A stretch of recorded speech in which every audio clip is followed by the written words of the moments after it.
वेदपुरुषाय नमः। श्रीगुरुभ्यो नमः। हरिः ओम्। ॐ गणानां त्वा गणपतिं हवामहे कविं कवीनामुपमश्रवस्तमम्। ज्येष्ठराजं ब्रह्मणां ब्रह्मणस्पत आनशृण्वन्नोतिभिः सीदसादनम्। ॐ प्रणो देवी सरस्वती वाजेभिर्वाजिनीवती धीनामवित्र्यवतु। या गुङ्गूर्यासीनी वाली या राखा या सरस्वती।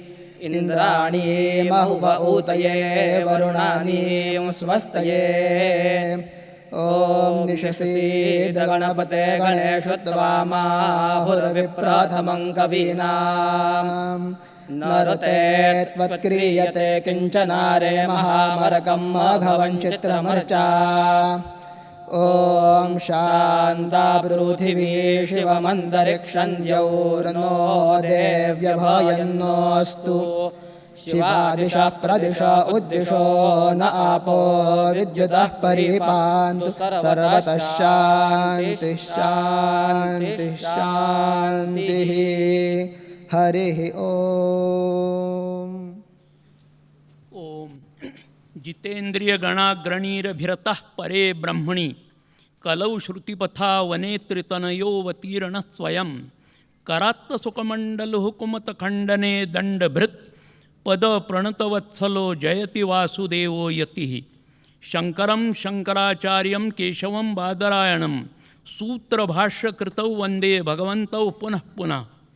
सूरमहती फाउंडेशनचे संचालक व सूरमहती महोत्सवाचे आयोजक श्री अतुलरावजी व सौ भक्तिताई खांडेकर, समस्त कलाकार वृंद आणि उपस्थित संगीतप्रेमी सुजाण रसिकवृंद, सुमारे 75 वर्षांपूर्वी नादब्रह्म वरून खाली पृथ्वीतलावर उतरलं आणि रक्तामांसाच्या मानवी देहामध्ये परिणत झालं.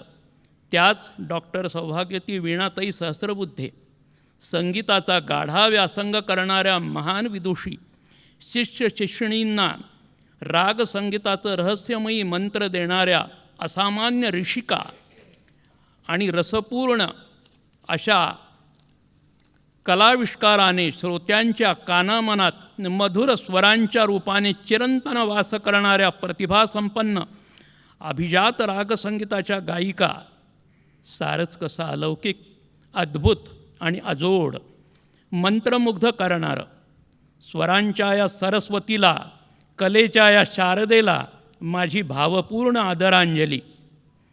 डॉक्टर सौ वीणाताईंनी अविश्रांत परिश्रम करून अभिजात रागसंगीताद्वारे नादब्रह्माशी ऐक्य साधलं.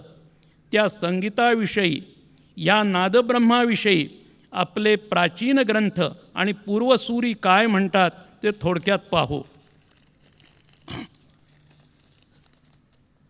सत्यम ज्ञानमनंतम ब्रह्म असं निर्गुण ब्रह्माचं स्वरूप लक्षण बृहदारण्यक उपनिषदामध्ये सांगितलेलं आहे. शतपथ ब्राह्मण सांगतं की गुणैः सह वर्तते यत्सगुण हा, म्हणजे सत्व रज तम या 3 गुणांशी संबंधित झाल्याने निर्गुण ब्रह्म सगुण होते. हे सर्व जगाचे उत्पत्ती स्थिती लय करणारं सगुण ब्रह्म आहे. सगुण आणि निर्गुण ब्रह्म यांना जोडणारा दुवा म्हणजे ओंकार. ओंकारातून निघणारे नाद हेच नादब्रह्म होय. हेच नादब्रह्म संगीताच्या मार्गाने जीवाला परमात्म्याशी जोडते. जीवाला परमात्मपद प्राप्ती म्हणजेच मोक्ष देते. अत्यंत प्राचीन, सर्वाधिक प्राचीन वाङ्मय म्हणजे ऋग्वेद. त्यात म्हटले आहे की स्वरंतित्वा स्तुते नरो वसो निरेक उक्थिनहा कदा सुतंत्रुषाण ओळ आगम इंद्र स्वब्दीव वंसगह. अर्थात हे शिष्य, तू माझ्याकडे आत्मिक उत्थानाच्या अभिलाषेने आलास. मी तुला त्या ईश्वरीय तत्वाचा उपदेश करतो. तू ईश्वराला संगीताच्या सहाय्याने पुकारशील तर तो ईश्वर तुझ्या हृदयात प्रकट होऊन आपला प्रेमांश तुला प्रदान करील. सामवेद नावाच्या वेदामध्ये ऋग्वेद आणि यजुर्वेद यातलेच मंत्र संगीताच्या ढंगाने कसे गावेत ते दिलेलं आहे. सामवेद या शब्दाचा अर्थ कोणी असाही करतात की सा म षड्ज आणि मध्यम या स्वरांनी जो संवाद भाव होतो त्याच्या साह्याने केलेले वैदिक मंत्रांचे गायन. देवर्षी नारद ऐहिक व पारलौकिक सुखोपभोगांना त्यागून ब्रह्मानंदामध्ये लीन राहतात. यासाठीच ते वीणावादन श्रेयस्कर समजतात. ऐहिकामुष्मिके त्यक्त्वा देवर्षी नारदः सदा ब्रह्मानंदोपि वीणायां वादने नियतो अभवत. संगीत पारिजात या ग्रंथामध्ये प्रकांड पंडित अहोबल म्हणतात की संगीतम वैदिकैर्वाक्यैर्बोधितं ब्राह्मणाः सदा कृत्वैहिकं तथा मोक्षं प्राप्नुवन्ति त्वरान्विताः. म्हणजे वेदवाक्यांद्वारे संगीतविद्या ब्राह्मण नेहमीच उपदेशित आलेत. त्यामुळे ऐहिक सौख्य आणि मोक्ष अतिशीघ्र प्राप्त होतील. श्री गुरुचरित्र हा ग्रंथ महाराष्ट्रामध्ये अत्यंत शिरोधार्य मानला जातो. या श्री गुरुचरित्र ग्रंथामध्ये ग्रंथकार श्रींच्या मुखातून निघालेला अंतिम उपदेश सांगतात की आणिक सांगेन एक खूण गायनी करावे माझे स्मरण. त्यांचे घरी मी असे जाण गायनी प्रीती बहुमज. नित्य जे जन गायन करीती त्यावर माझी अतिप्रीती. त्यांचे घरी अखंडिती आपण असे अवधारा. व्याधी नसती त्यांचे घरी दरिद्र जाय त्वरित दूरी. पुत्र पौत्र श्रिया करी शतायुषी नांदतील. विष्णू धर्मोत्तर नावाचं एक पुराण आहे. त्या पुराणाच्या 3ऱ्या खंडामध्ये संगीत कला मोक्षदायक आहे असेच मानले आहे. परंतु जर काही अन्य कारणामुळे गायकाला मोक्ष मिळाला नाही तरी तो गायक देवांचा अनुचर होऊन देवांसमवेत देवांचा आनंद उपभोगतो असेही त्या विष्णू धर्मोत्तर पुराणाच्या 3ऱ्या खंडाच्या 18व्या अध्यायाच्या 6व्या श्लोकात म्हटलेले आहे.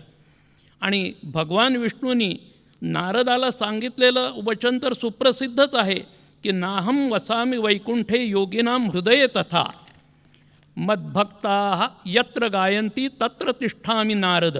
हे नारदा, मी वैकुंठात राहत नाही, योग्यांच्या हृदयातही राहत नाही. माझे भक्त जेथे माझ्या गुणांचे गायन करतात तेथेच मी तिष्ठत राहतो.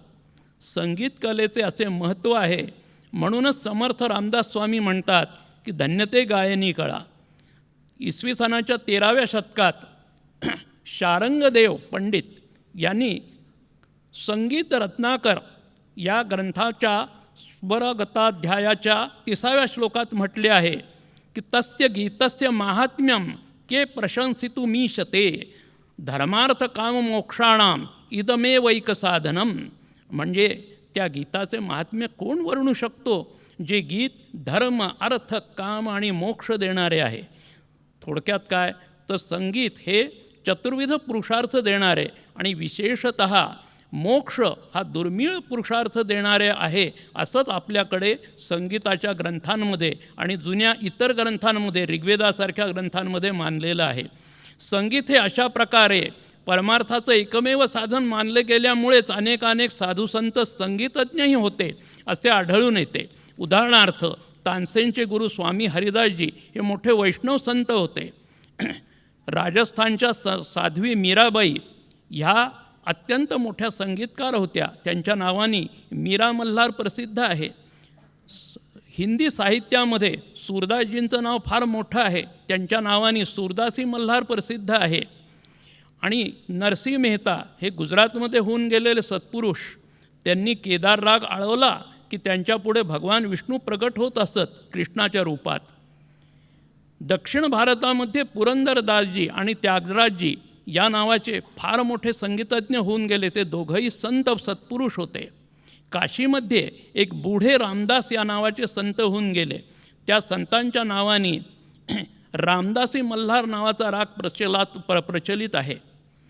अलीकडच्या काळामध्ये श्रीमद वासुदेवानंद सरस्वती स्वामी महाराजांचे धाकटे बंधू सीताराम महाराज की जे अवतारी पुरुष समजले गेले, त्यांची झिरी या ठिकाणी अमरावतीच्या जवळ समाधी आहे.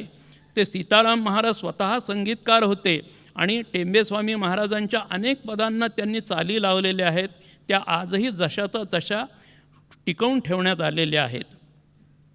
स्वामी विवेकानंद हे तर मोठे संगीतकार होतेच, आणि त्यांचे गुरु रामकृष्ण परमहंस यांनी असं सांगितलेलं आहे की जो कोणी संगीताची आराधना करतो ते ईश्वराच्या अत्यंत जवळ असतो, असं रामकृष्ण परमहंसांनी रामकृष्ण वचनामृत या ग्रंथामध्ये त्यांच्या तोंडची ही वाक्य दिलेली आहेत. अशा प्राचीन सारस्वतात आणि आपल्या साधुसंतांनी संगीताला मोक्षाचं साधन मानलं हे तर खरंच, पण संगीतामध्ये आपल्या अभिजात शास्त्रीय संगीतामध्ये शारीरिक व्याधी व मानसिक अस्वस्थता दूर करण्याचेही अद्भुत सामर्थ्य आहे, हेही तितकंच खरं. त्याविषयी हे काही अनुभव पहा. इसवी सन 1999 श्री क्षेत्र कारंजाच्या गुरुमंदिरामध्ये चातुर्मास्य करीत असताना माझ्या असं लक्षात आलं की मधुवंती रागाच्या स्वरांमुळे मन एकाग्र होतं आणि मनाची अस्वस्थता दूर होते. काही लोकांनी मला असं सांगितलं किंवा एकाग्र होत नाही मन, तर आम्ही काय करावा उपाय.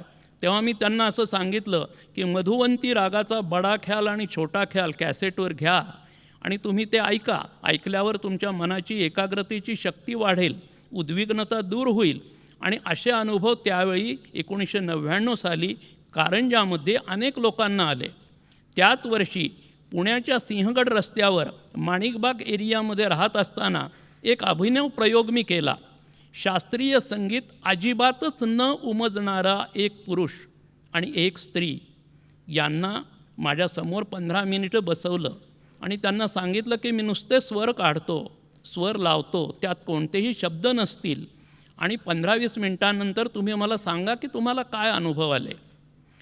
कोणतेही शब्द न वापरता मी मधुवंतीचे स्वर अत्यंत सावकाशपणे संथपणे त्यांना ऐकवले आणि त्या दोघांनीही नंतर मला सांगितलं की 2 भुवयांच्या मध्ये कपाळामध्ये ओढ लागल्यासारखे टोचल्यासारखे होऊन भ्रूमध्यामध्ये मन एकाग्र झालं, समाधान वाटलं आणि शरीरालासुद्धा हलकेपणा वाटला. पुन्हा पुन्हा असा प्रयोग करताना मला जाणवलं की दीर्घ, शुद्ध, ऋषभ आणि दैवत यांचा हा सम्मिलित परिणाम असावा. काही काळाने भुसावळला चातुर्मास्य करताना मला काही स्त्रियांनी असं सांगितलं की त्यांच्या मानसिक अस्वस्थतेच्या स्थितीवर मी काही उपाय सुचवावा. पूर्वीचा मी सायकॉलॉजीचा विद्यार्थी असल्यामुळे माझ्या असं लक्षात आलं की त्या स्त्रियांनी मनात काही स्मृती दाबून ठेवलेल्या, काही भावना दाबून ठेवलेल्या आहेत. त्यांच्या मनाचं कॅथॅर्सिस होणं अत्यावश्यक आहे. शुद्ध आणि दीर्घ रेधच्या परिणामांवर माझ्या पूर्वानुभवातून आलेला दृढ विश्वास मला उपाय सुचवून गेला. शुद्ध रेधवाला यमनही मदतीला घेतला आणि मी त्या स्त्रियांना मधुवंतीचा बडा ख्याल, छोटा ख्याल, काही पदे मधुवंतीतली आणि काही पदे यमनमधली कॅसेटमध्ये भरून ऐकायला सांगितलं. आणि असं त्यांना सांगितलं की जे होईल ते होऊ द्या, जे अनुभव येतील ते येऊ द्या, त्यांना रोखू नका. रात्री 9:30च्या सुमारास त्या स्त्रिया खोलीमध्ये एकत्र जमल्या. त्या खोलीमध्ये कोणीही पुरुष नव्हता, कारण त्या स्त्रियांना संकोच वाटू नये म्हणून तशी व्यवस्था केली होती. कॅसेट सुरू झाल्यानंतर कोणाला शरीर रोमांचित होणे, कोणाला हसू येणे, कोणाला रडू येणे, कोणाला शरीर गडबडा लोळावेसं वाटणे, कोणाला जोरदार घाम येणे, असल्या प्रकारचे अनुभव त्या स्त्रियांना आले. पुन्हा पुन्हा 4-5 वेळा ती कॅसेट ऐकल्यावर त्या स्त्रियांची मनाची अस्वस्थता दूर होऊन आनंदी वृत्ती झाली. आणि काहींनी तर असं रिपोर्टिंग केलं की त्यांच्या शारीरिक व्याधीसुद्धा दूर झाल्या. आपल्या संगीतातलं हे सामर्थ्य खरोखरच अद्भुत आहे असं मला मानावंसं वाटलं. रसिक हो, आठवतं का तो मारव्यातला जीवघेणा आर्त कोमल ऋषभ? तोडी आणि बिलासखानीतला 7व्या आणि 8व्या श्रुतीच्या दरम्यान लागणारा अतिकोमल गंधार? चंद्रकंसामध्ये पुन्हा पुन्हा प्रकर्षाने चमकणारा शुद्ध निषाद? रसिकांची हमखास दाद मिळवून देणारा शहाणा कानड्यातील शुद्ध दैवतावरचा तो विलक्षण ठहराव? दरबारीच्या आरोहात शुद्ध ऋषभाचा पूर्वलग्न कण घेऊन आंदोलित ढंगाने लागणारा अतिकोमल गांधार आणि त्याच रागात अवरोहामध्ये मध्यमाचा पूर्वलग्न कण घेऊन आंदोलित ढंगाने लागणारा धीर गंभीर डौलदार अतिकोमल गांधार आणि ललतमधील तो शुद्ध मध्यमाकडे झुकणारा तीव्र मध्यम की जो तात्काळ भक्तिरसाचा परिपोष करतो आणि श्रोत्यांच्या मनामध्ये भक्तिभाव निर्माण करतो. सारेच किती विलक्षण आणि गूढ शक्तीने भरलेले, मनाला भारावून टाकणारे, यांच्या परिणामांवर म्हणजे अशा तऱ्हेच्या विशिष्ट श्रुतींवर असलेले विशिष्ट स्वर आणि प्रत्येक रागामध्ये असलेले विशिष्ट असे स्वरांचे असे तुकडे, यावरती संशोधन व्हायला हवं. आपलं संगीत रसाविष्कार करणारं, अत्यंत भावनांचा परिपोष करणारं, अत्यंत पवित्र असंच आहे हे निस्संशय. अशा या परमपवित्र शास्त्रीय संगीताच्या क्षेत्रामध्ये, अभिजात शास्त्रीय संगीताच्या क्षेत्रामध्ये स्वतःच्या असामान्य कर्तृत्वाने बहुमोल योगदान दिलेल्या ख्यातकीर्त शास्त्रीय गायिका स्वर्गीय डॉक्टर सौ महामहोपाध्याय वीणाताई सहस्रबुद्धे यांच्या अमृत महोत्सवी जयंतीनिमित्त त्यांना आदरांजली वाहण्यासाठी सूरमहती फाउंडेशनने आयोजिलेल्या सूरमहती महोत्सव या कार्यक्रमाचे आणि सूरमहती फाउंडेशनचे देखील उद्घाटन झाल्याचे मी जाहीर करतो.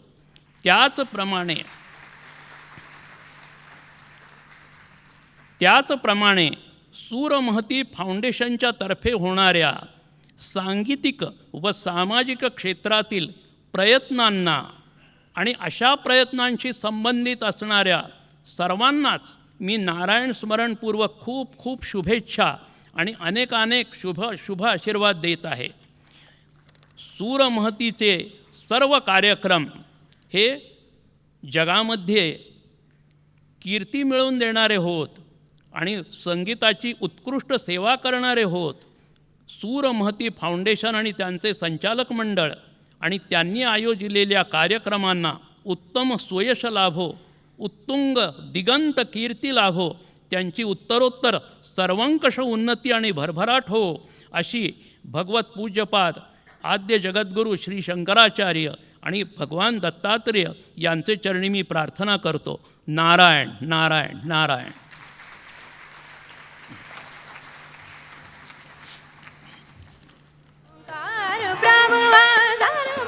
ओम